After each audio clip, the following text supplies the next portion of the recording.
Yun ho! Kayo mas mahina pa sa Carabao English kung mag-English, kagaya ko. At gusto nyong pumunta sa mga first world country kagaya na rin Australia, Canada, UK. At natatakot kayong mag-exam ng English exam kagaya ng PTA at IELTS.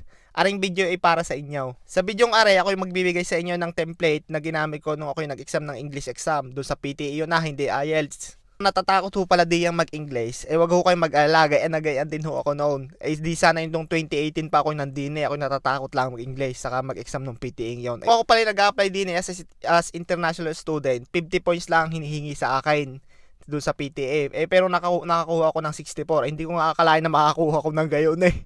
Yung ginamit ko ho palang template ay 2 pages lang. Kaya kayang-kaya nyong i-memorize yun kahit mga 2 araw, 3 araw. Basta seryosohin ninyo. At doon po pala sa mga gusto ng template, message nyo lang ho sa aking Facebook page. Nandyan ho yung, nasa bio ko ho yung Facebook page ko. Kasi din ho sa TikTok, hindi ako mapag-send ng picture pag may nanghihingi.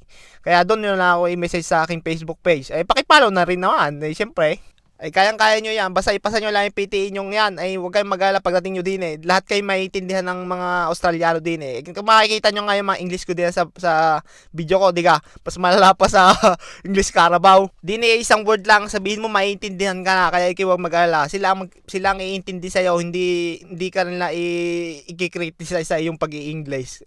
Mas natutuwa nga sila kasi ikaw mas marami kang alam na lingwahe. Sila daw iisa lang. Kaya mas proud daw sila na nakapag-English tayo. Kaya huwag kayong mag-alala. Siya yun lang. Shoutout muna pula diyan kay Boss Sports. Yes! Mabuhay ka hanggat gusto mo pare. At sana'y matupad ang yung mga pangarap sa buhay. Yun lang. Sa mga gusto diyan na makakuha ng template, message nyo lang ako doon sa Facebook page ko. Engineer Ilaw in Australia. Siya. Have a good one. See ya!